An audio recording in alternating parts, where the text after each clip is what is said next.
This is episode 162 of Zen and the Art of Real Estate Investing with my guest, Michael Chang. Michael is the co-founder and partner at TrustBNB Vacation Rentals and TrustBNB Capital. He's based in New York and owns and operates a portfolio of short-term rentals in Philadelphia and the Smoky Mountains in Tennessee. Michael, welcome to the show. Jonathan, thank you for having me on. Yeah, I'm excited to talk to you. I really like how short-term rentals have become such a thing. But thinking back, when you were younger, was real estate of interest to you as a kid or growing up? In real estate, it was interesting, but it was never really accessible to me as I was growing up. I was an immigrant to the US. I moved here when I was 4. Mm. And my construct of real estate was, when my family had bought our first house to live in, we lived in, my brother, my dad and I, and mom, we lived in a spare bedroom from my uncle's house for the first 3 years we were living in San Francisco. Yeah. And when we bought that first house, that was where, it's like, oh, wow, like you own a place and you can raise your family there. And that was my first, like, oh, wow, like this is really cool. This is something that is worthwhile. It's a worthwhile investment, both monetarily and, just from a personal perspective. Yeah. So financial end, you can see like, okay, this is a strong investment. But when, as your career progressed in another area, did you start thinking, wait, I could really monetize this into something that could be more than just, a house that we live in? I wish I could say I did, but I did not. So my background, I was very traditional. It was like an oddly barbell, immigrant mentality, and I was an investment banker. So, grew up where, my parents saved, and it was like you saved cash, and you always wanted the optionality of cash.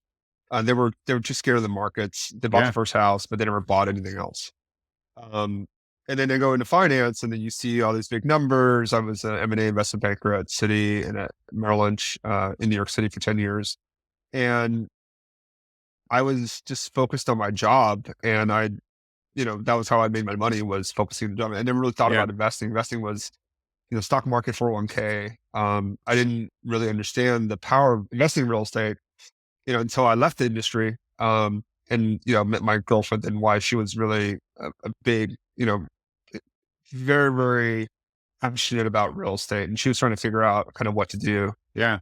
And we put our brains together and was like, okay, well, let's see if we can figure something out. We fell backwards into short-term rentals. What was the point where you and your girlfriend, or when she became your wife, where you guys said like, okay, let's start to put this into motion? We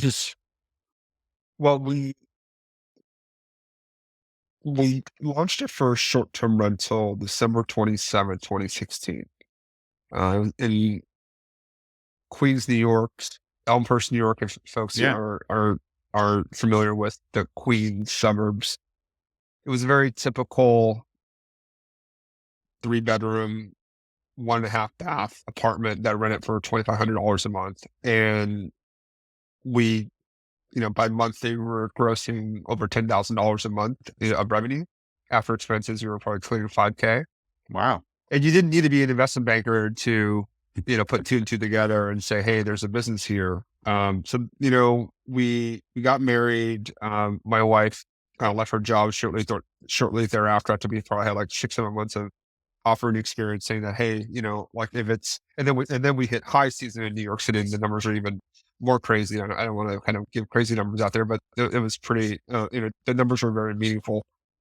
And we just said to ourselves, look, I mean, she was working at Kate Spade, and, it was like, if we had a few of these, like, we can get you out of your job.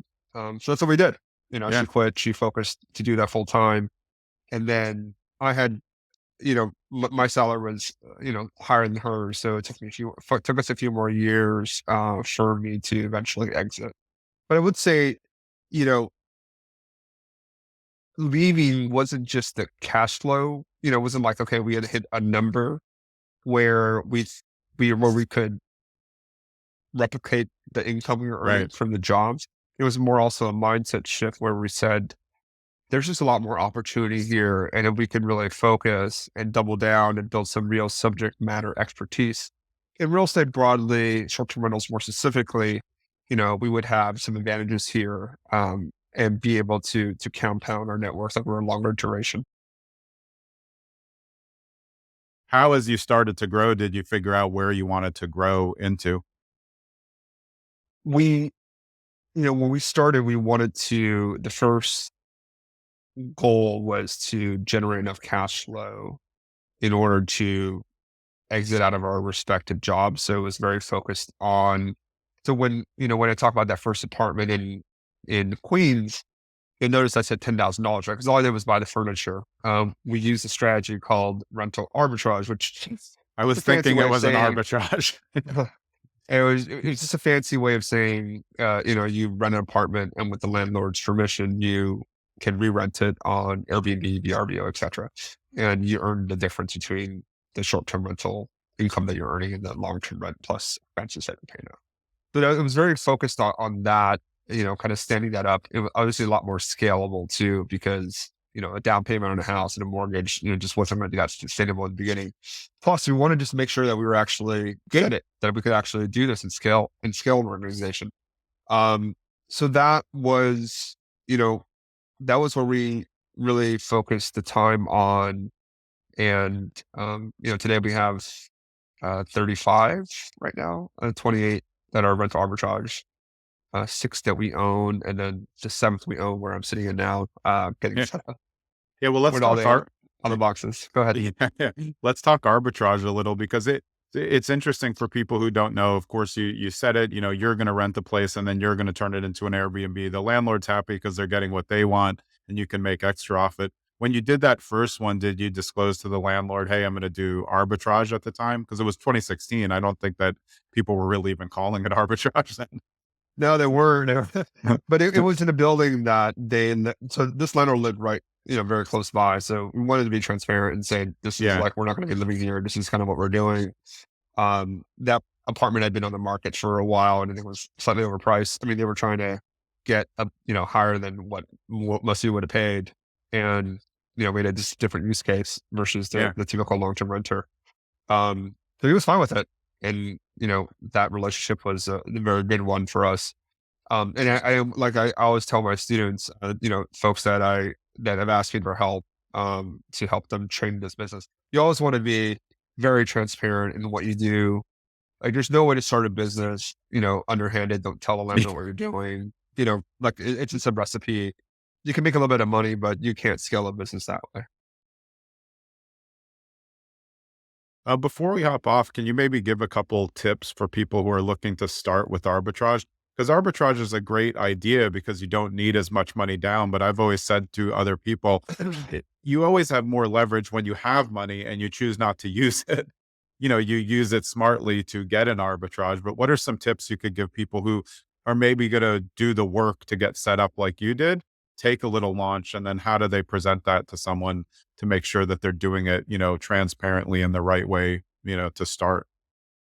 Yeah. I would say a few things. One is, leverage the information that's out there, right? AirDNA is a great resource for data.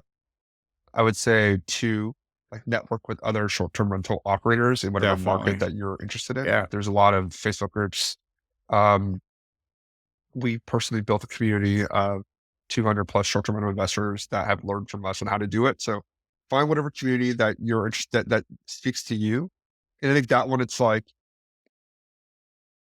find a mentor, find someone that you identify with that, has similar life experience or is already kind of where you want to be and learn from that person. I think lastly is just like when you start making those connections, like add value. I think a lot of times, a lot of people, at least the messages I get, a lot of like Give me stuff. sass, take. Yeah, give you like you kind of like we owe like like there's an obligation to share highly private information that has taken years and Yeah. a lot of money and heartache to learn, and that somehow should be given away for free, right? And it's not that people don't want to share, but I think asking in the right way, Yeah. being appreciative. I think those I found working with people to be good ways to learn a new topic very, very quickly, right? Obviously, like take what the desktop research you can get, find people that are already experts in there and like build your network by adding value in the way that you can versus coming in there and being like, give me everything. You're not going to be successful that way. Yeah.